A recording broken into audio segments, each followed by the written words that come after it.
So let me give you a bit of a history on the $3 million in ARR in 12 months.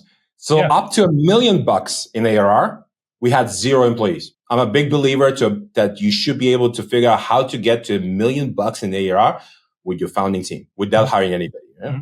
Big believer now. Then $2 million in ARR, we had nobody in marketing, nobody in customer success, and nobody in sales at $2 million in ARR. So imagine a $2 million ARR business, still no sales, no marketing, no nobody. So that's just me. That's just the Frank guy. And I do my stuff, my automations, whatever. And then, of course, you realize, damn, that's it. I can't be doing customer success calls and sales. Yeah. I was already doing I think my record was 25 meetings in a day. Wow. Imagine 25 meetings. I had literally, on average, I have 10 to 20 meetings in a day, every day. I used to have that. And that's it. That's not scalable. That's it. So you realize you need to hire people. You cannot scale yourself. That's it. You're already maxing all the time.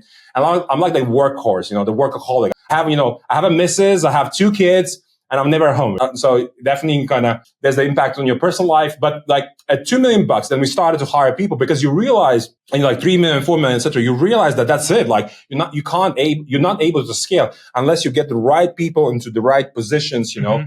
You can't automate everything. You can't use AI agents for everything. So I'm a big believer that you blend humans and AI agents to max out outputs and to minimize costs. What ends up happening essentially after $1 million to $2 million is you start to think about that the scale or the next step when it comes to hiring, it will come through those people. And ultimately, a pretty much job every week. What I do on a weekly basis, I just hire people. It's the number one job of a founder to hire people that are better than you. Mm-hmm. If they're not better than you, at least as good as you. Yes. Right? That's what you should do. So we have quite an interesting hiring strategy. So when we hire people, we have this sort of probation period, essentially of 3 months. We call it the test drive, right? And we try to get people in as quickly as we can.